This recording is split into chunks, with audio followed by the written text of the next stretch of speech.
mic. Yeah. All I need is one mic. Yeah. All I need is one mic.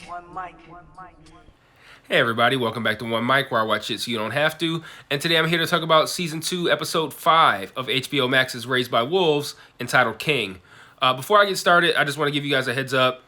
I'm fighting off a cold here, so if I sound funny or if I sniffle a lot or something like that, that's what's going on. But I didn't want to withhold this content from you while I try to get better, so I figured I'd just power through it and, try to clear myself out of any kind of like saliva or mucus or anything like gross like that, so I could come up here and talk to you guys about this episode of television for about 15 minutes. And I gotta do this 3 times today, so we'll see how it goes. But anyway, the episode's titled King. At some point in the episode, Lucius, who is the guy that used to hang with Marcus but doesn't like him anymore, he asked Father, if Mother is queen now, does that make you king? And I found that interesting because Father seems to be kind of like, I almost want to say, well, before I even get to this, rewinding back to season 1, we remember that Father always had some sort of like defensiveness when it came to Mother. And he started to get very jealous. He started to experience human emotions.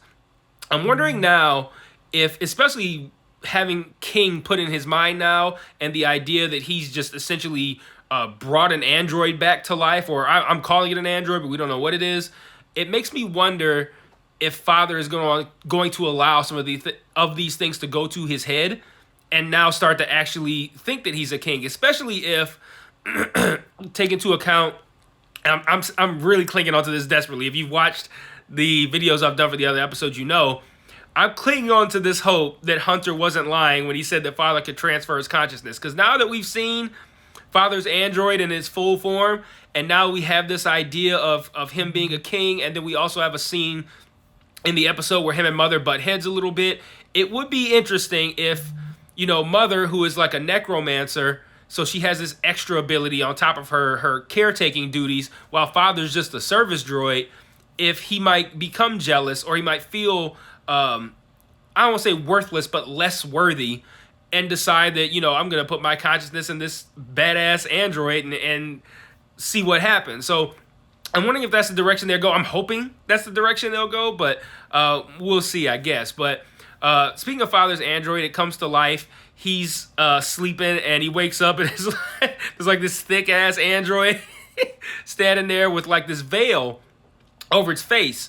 And it doesn't speak, but it does seem to respond musically when he tells it a joke. Like, it seems like it plays like a little melody or something like that. And I thought that was interesting. And then also, later in the episode, Tempest and Hunter go inside his shed, and they see the android. And it doesn't move, it doesn't say anything.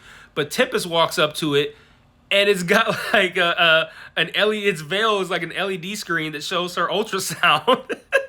But I'm joking, but like it shows her baby, and I think that well, it doesn't show her baby literally, but it looks like an ultrasound. I'm not completely joking. It does look like an ultrasound. And I don't know. I can't even wrap my head around what that might mean. Like, I mean, obviously that means that this android can somehow sense or has a full knowledge of things that aren't readily visible or acknowledgeable. There's no way. Tempest is barely even showing. So there's no way this android can just know that she's pregnant. I feel like she had a very loose-fitting shirt on, too, even if she is showing. So, I don't know what to really make of that just yet, but what's so interesting and good about this show is that it's consistently hitting you with, like, weird shit. Like, where would this even come from? Like, can you imagine the writer's room and they're sitting around, like, let's make the veil like a TV. Like, what? Like, where do you come up with this kind of stuff? But I'm confident they have a plan, because all of the other weird shit that I've seen so far, it seems to have not made sense, but it kind of like comes around later. So I kind of expect this little TV screen thing to make sense later. Like, to put it in perspective, what happened with Paul, right? We see the mouse detonated or whatever, but then it's like, okay, now you see all these like bumps on Paul, and it's like, what is going on? But eventually it turned into something where it's like, okay, it's a cocoon, he's turned into a snake. Like, they do kind of explain what we're seeing. So like I do feel like this TV screen veil thing is going to get an explanation, but right now I can't even really guess what might be up with that. But mentioning Paul, I think probably my second favorite aspect of this episode is everything that happens with Paul, because Sue has been a devout atheist for the entirety of this series, and it's well, actually, I want to call back to something Marcus said earlier this season when Paul was talking to him, and he's talking about how much he hates Sue, and he doesn't hate her for lying. He hates her for like being an atheist or something to that effect. And Marcus says maybe she'll come around. Some very simple statement, but we see her come around in this episode, and that's a very real human reaction. She's an atheist. She doesn't believe in any Mithraic sort of stuff. She doesn't believe in soul, none of that. But again, when your kid is at death's doorstep, you're willing to resort to anything. And I think any atheist would break down at that point and go, well, I have nothing left to do. Especially if you're like a scientist or a doctor. Like Sue has literally tried everything. So Sue has abilities that say someone like me wouldn't have. So like if somebody like Sue has exhausted all of her medical and scientific knowledge and abilities, what choice does she have than to go, well, couldn't hurt? Like, because that's what it is. Like, okay, well, he's likely going to die, so, like, I might as well pull this last rabbit out of the hat and see what works. And I think that's an interesting kind of aspect to add into the religion conversation. Also, as far as Sue goes, she's not even praying for her son. Like, you have to remember, that's not even actually her son. Paul, like, she took someone else's face, but like she spent so much time with Paul that it is kind of not even spent so much time with him, spent so much time in the lie that for her the lie is now real, and now she has to figure out a way to save her quote unquote son, and with no options left, she resorts to prayer, and it works. And I think this is really cool how they did this too. Like if you have a character pray for God's help with whatever, there's a certain number of ways you can manifest that. And for her to have what amounts to a vision that didn't really seem like one at first, that like it felt real, a hallucination, but to have like a vision / hallucination is very in tune with what happens in the Bible. And I think that was kind of a cool reveal during the conversation with the, what's she call, a holosphere, that robotic kind of like WebMD thing that she keeps talking to. For her to go, yeah, I'm seeing visions. What do you think's happening? I'm hallucinating. And then I ask her, well, what are you seeing specifically? And then she goes, leeches, and they're this size, they got teeth. And he goes, yeah, that's variant number 6, and they're known to have medicinal properties. I went, whoa, what? Like, I was kind of blindsided by that her prayer essentially worked, that she was shown a sign, and she talked to the holosphere, and it told her that, yeah, essentially, go get these leeches, and that should help. And I thought that was such a cool way of having a prayer be answered in a way that we typically don't see. And then she goes and lures one of those devolved human monster things out of the water, out of the acid water, and Campion knocks it out with like some kind of knockout gas. They take the leeches, and the leeches work. And Paul comes back, and they have an interesting conversation at the end of the episode where Sue essentially says she's still a little bullish on like whether or not she's gonna admit that she believes in soul specifically, but she says like, whatever it is that did this, I believe in it now. And then the episode ends pretty cool with her hearing voices, and I don't know if you can hear it. I couldn't really hear it that clearly, but I have the captions on. Voices telling her to plant / grow a seed. So the thing refers to her as Mary, not Sue, which means this isn't your standard manipulation. This isn't someone who is, out somewhere going, hey, Sue, why don't you do this thing? Why don't you do this? It has the knowledge that this is not Sue. This is actually this Mary person who took over Sue's persona. And I think that adds a little bit more of this kind of like mystical intrigue to what could be going on here. Like, I've been sitting here totally buying into Sue's idea that this is just a transmission from somewhere else. But now this transmission is theoretically helping to save Paul, and then also knows about her, who she really is. Like to me, I don't know. It seems like they're kind of leading into. I'm not gonna necessarily say it's soul, but I sound like Sue. Like I'm not gonna say it's soul, not necessarily soul, but some sort of divine power. So I'm really interested to see where that goes. Also, probably my favorite aspect of this episode involved Marcus, which is usually pretty rare. I kind of feel like Marcus's stuff usually isn't that interesting to me, but Marcus and his crew find this temple atop a mountain. They go up there. Marcus sees a butthole in the wall, and of course he puts his arm in it because that's what Marcus does.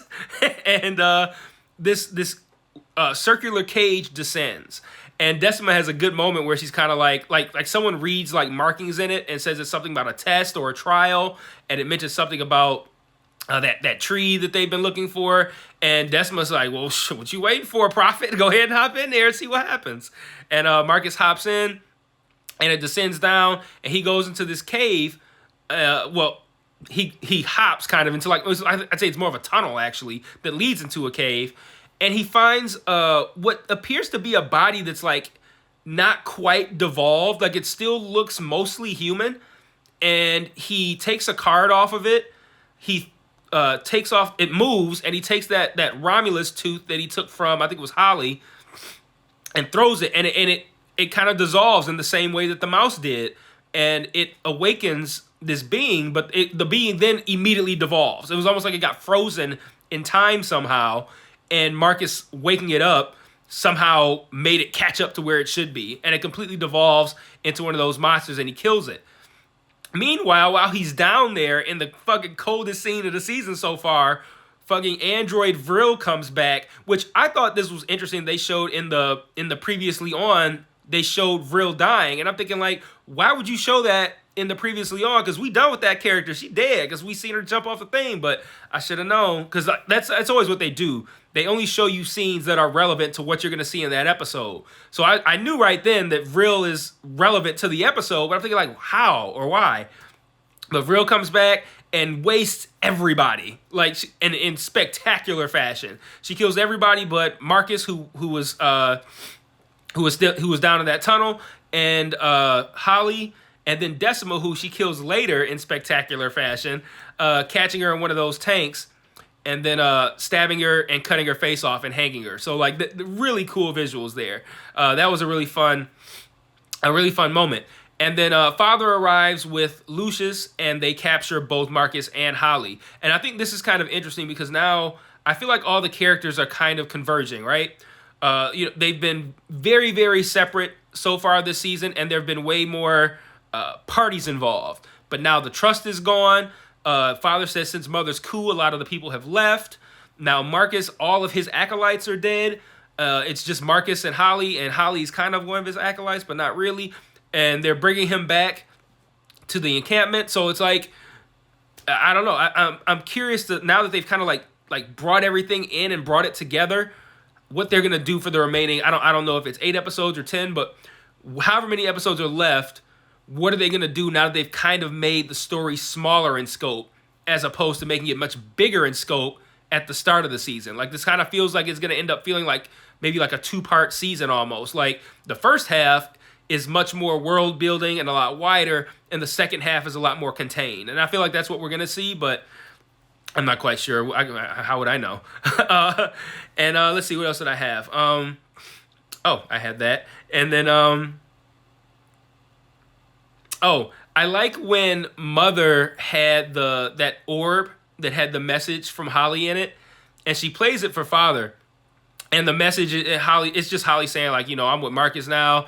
Don't send anybody for me. Don't come back. She tries to get tell the other kids to come with her, and then she like fiddles with it, and it turns off. And I thought I know I can't be the only person who very much got Princess Leia's "Help me, Obi-Wan Kenobi, you're my only hope" kind of vibe from that.